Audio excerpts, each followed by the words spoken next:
সাদিয়া, ধন্যবাদ আপনাকে। যেমনটি জানেন যে রাষ্ট্রপতি নির্বাচন নিয়ে কিন্তু এখন পর্যন্ত ধোঁয়াশা কাটেনি। আমরা এরই মধ্যে দেখেছি যে বিরোধী দলও কিন্তু এরই মধ্যে তাদের প্রার্থী দিয়েছেন, অর্থাৎ প্রতিদ্বন্দ্বিতামূলক একটি নির্বাচন হতে যাচ্ছে এই রাষ্ট্রপতি নির্বাচন, যেটি আমরা 1990-এর দশকে যেটি আমরা দেখেছিলাম ঠিক সেরকমই কিন্তু এবারও প্রতিদ্বন্দ্বিতা হতে যাচ্ছে। তো এই সামগ্রিক বিষয় তফসিল কবে ঘোষণা হবে এবং ভোটার তালিকা এরই মধ্যে কিন্তু চাওয়া হয়েছিল, সেই ভোটার তালিকাও কিন্তু সংসদের পক্ষ থেকে নির্বাচন কমিশনকে প্রেরণ করা হয়েছে।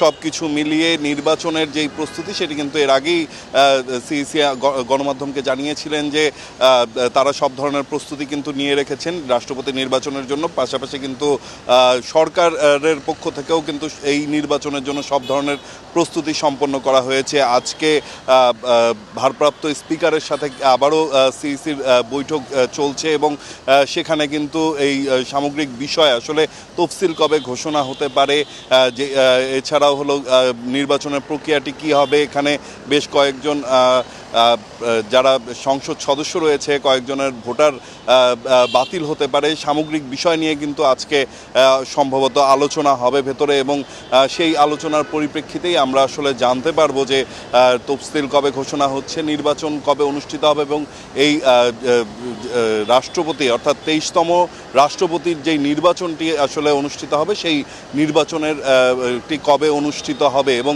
যেমনটি জানেন যে এরই মধ্যে কিন্তু জনগণের মধ্যে এবং বিভিন্ন মাধ্যমে কিন্তু ছড়িয়ে পড়েছে বেশ কিছু ব্যক্তিদের নাম এবং গুঞ্জন রয়েছে কারা হবেন।